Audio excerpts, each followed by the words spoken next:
All right, let's talk New Orleans Saints quarterback position. Been on the top of mind for everyone in New Orleans. And guess what, folks? It just took another wild turn. Things are getting even more interesting with the Saints at this position. We'll break down all the latest and what it means in just a second. But first, I'm Nick. That's Andrew. And this is Saturday Morning Inspection.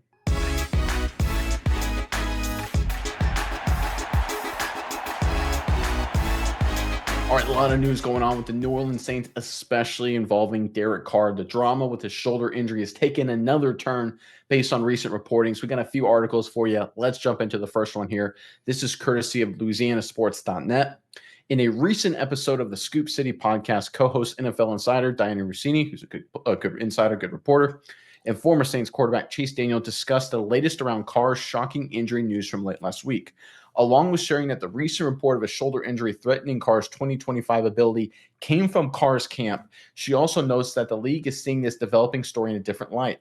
I had a lot of text messages and conversations about the Derek Carr situation, and it was very hard for me to find someone who, in football, who said, "Oh, Derek's definitely dealing with this serious shoulder injury." It was, "How long have you been doing this? You know what this is about, right? Trade bait, right? At the end of the day, that's what this is about." Very, very interesting there. It came from Derek Carr's camp. I was actually wrong there. I thought there was no way Derek Carr in his camp would release it. Turns out that's exactly what they're doing to try and create trade bait this way in a very bizarre strategy. Let's go into our next article right here. This is courtesy of NOLA.com. This is from Albert Breer wrote this. He said, the Saints knew about the shoulder issue. What I'm less sure about is that they view it as something that was actually threatening his 2025 season. The story I've heard is that Carr's camp, again, this is corroborating the first report, is that Carr's camp has told people that this actually stems from his 2023 AC joint sprain, which never fully healed. So in a kind of a shocking twist here, the New Orleans Saints did not disclose the shoulder injury. I thought it was from the Saints camp to try and send a message to the rest of the NFL. Turns out Derek Carr's camp deliberately leaked a shoulder injury situation, saying it is season threatening. It clearly does not appear to be. No one is falling for it. And it looks like Derek Carr is ruining his reputation throughout not just the Saints, but the entire NFL. This is a very wild situation. Miles, I'm curious what your thoughts are on all this, but first, let's hear from the sponsor of today's video. With the NFL draft right around the corner, there are a lot of hours of preparation really being thrown into right now for one of the biggest nights of the entire season. So when we need to turn to a quick high-protein snack, we go to the sponsor of today's video, and that's Magic Spoon.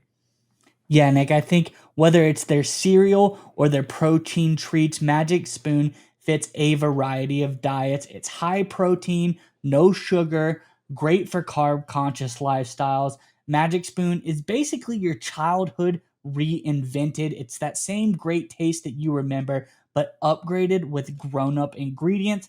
Magic Spoon treats, they have 11 to 12 grams of protein, 1 gram of sugar, and 1 to 2 grams of carbs. On the other hand, though, Magic Spoon cereal, also very good, 13 to 14 grams of protein, 0 sugar, 4 to 5 grams of net carbs in each serving, so you can feel good about what you're eating. Now, Nick, you go ahead and tell the people about today's offer while I enjoy one of these treats. Look, use our code SMI or click on the link in the description to try Magic Spoon cereal or treats today. And here's the most important part, you get $5 off. You can also find Magic Spoon on Amazon or your nearest grocery store. I know it's right by my Publix. I love it. And Magic Spoon is so confident in their product. It's backed with a 100% happiness guarantee online. So if you don't like it for any reason at all, which you won't, you'll love it, they'll refund your money, no questions asked. So click on the link in the description to go to magicspoon.com/SMI or scan the QR code on the screen if you're big into QR codes for $5 off. Yeah, Nick, I think this is a really interesting situation regarding the New Orleans Saints. I think that, it really, like, at first, I think when we first covered this, it was exactly what you said. Oh, this could not ever be from Derek Carr's camp. This got to be the Saints. The Saints are throwing this information out there. They're trying to, stir up the pot, saying, hey, listen, he might not be able to play. He's injured, so we might want to move off of him, where it's never really been an injury. It was, like the Saints trade bait. The Saints are trying to drum up interest in Derek Carr, giving the message to the league, like, hey, we're moving off of Derek Carr, where in fact is Derek Carr's camp doing this. And I think it's a really interesting situation here, which I think for the Saints, the more and more you look at this whole situation, probably works out for them either way. It sounds like Derek Carr is trying to move out of New Orleans just as much as it seemed that New Orleans wanted to move on from Derek Carr. So, hey, I think this is a really interesting situation. I think the fact that, the fact they're saying, oh, this stems from a 2023 injury makes it even more just, fugazi. Like this is just some little, crazy ploy by Derek Carr and his camp to, just get more news, get more eyeballs, get Derek Carr in the public zeitgeist to really kind of drum up some interest from him moving on from New Orleans. I think that's the ultimate goal here is Derek Carr wants out of New Orleans, probably sees the writing on the wall, trying to drum up some interest in himself, letting these reports leak to get his name back into the zeitgeist, get his name back into the media. That's kind of the approach I get from it because no one's believing that this 2023 injury is going to shut him down for the entire season or whatever they said the report was going to be.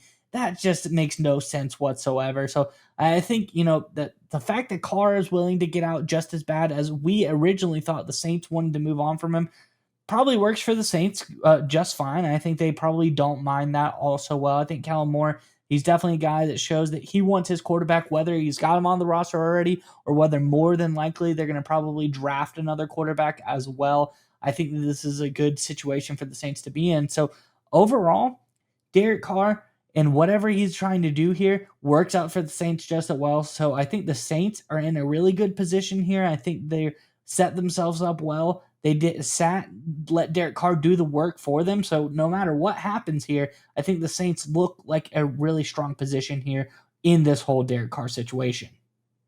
Yeah, I agree with everything you just said there, specifically the fact that the Saints end up looking really good here. Because, in my opinion, Derek Carr looks especially terrible, but it actually works out well for the Saints because they get to avoid the awkward situation of you have the veteran quarterback and the young rookie coming in. You get some awkward deals there, locker room, fan base, media. I look back at the New York Giants situation when they first drafted Daniel Jones. They had Eli Manning. Manning hadn't retired yet. He was loved by everyone, even though he had stunk for a few years. They try and play Daniel Jones. People hate it. Leadership has to step in from the team. Awkward situation hurts Daniel Jones' development. I don't know if it's the reason Daniel Jones never became a great quarterback. It certainly didn't help. The Saints here are going to avoid all of that because Derek Carr has totally burned down every single bridge, every single connection he has had. I mean, when this report first came out confirming that it had come from Carr's camp, I couldn't believe it, right? Because this is the most immature, stupid thing I've ever seen from a player and a player's agent, his organization, his management, his representation, whatever you want to call it, to deliberately come out and publicly tank the value that your team could get for trading you, right? Because Derek Carr releasing this information from his camp, while it gives the Saints the opportunity to say, hey, we're definitely going to go in another direction, it's confirmed, it also lowered the potential return the Saints could get for Derek Carr to the point where now it's going to be maybe a 6th-round pick, maybe a 7th-round pick.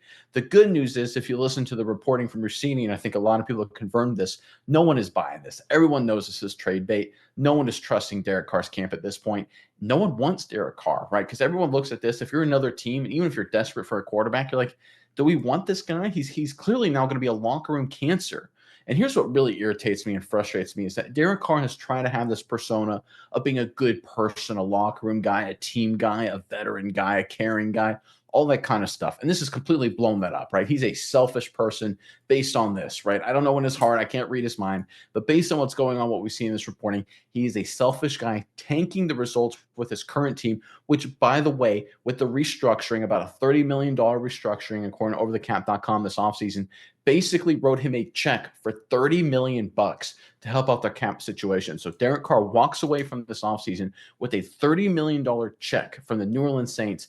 And instead of being at least a little bit grateful and at least team focused on the team he's currently on, his camp decides to go public to damage and really destroy any return the Saints could theoretically get for Derek Carr. Absolutely disgraceful stuff. Really makes me upset. I mean, just really frustrates me. Now, the good news for the Saints is, and it looks like they're playing this the way it currently is set, they're just not going to trade him, right? They're going to treat him the way the Philadelphia Eagles treated Terrell Owens during the 2005 regular season, where they essentially suspended him without pay and just kind of moved on. Looks like the Saints are going to do that as well, which again is a great approach because they're going to bring in whoever they're going to have at their young quarterback, Jackson Dart, Shadur Sanders, whoever it is, compete with Spencer Rattler, and it's going to feel like a whole new team, new dynamic. You're going to get a new buzz, new energy. People are going to forget Derek Carr very quickly. And there's not going to be any other team that wants him. And Derek Carr, to be totally honest, this is how his career is probably going to end, right? With a stupid decision. We've seen this happen before with players that are even less selfish. You send out a year, whether it's for an injury like Odell Beckham Jr. or hold out like Le'Veon Bell. On the other side of it, no one really wants you. Your career ends rather unceremoniously. This is exactly what's going to happen to Derek Carr. He got selfish. He got frustrated and annoyed because despite getting a $30 million check from the New Orleans Saints, he was worried they were going to draft a young quarterback to compete with him as a 34-year-old who has never won a playoff game. It's not like this is Tom Brady who's got 7 rings. Derek Carr has never won a playoff game. Disgraceful stuff from Derek Carr. But again, the big thing here is that the Saints actually come out better in this situation. They look better from a leadership perspective. They actually tried to treat Derek Carr well. They weren't the ones that leaked this, right? They've given him a big check. They haven't done anything publicly to hurt Derek Carr. Instead, Carr's camp has taken that trust, has taken that relationship, and completely thrown it away. This is a franchise killer in this quarterback. No one's going to want him at this point. The Saints let it ride, release him in the offseason, next offseason for that cap relief, and move on with the quarterbacks you get in this upcoming draft. And guess what? In the long term, it was the better move. Now in the short term, it's their only move, and it will, in my opinion, I think a lot of people will agree with this, work out really good for the Saints.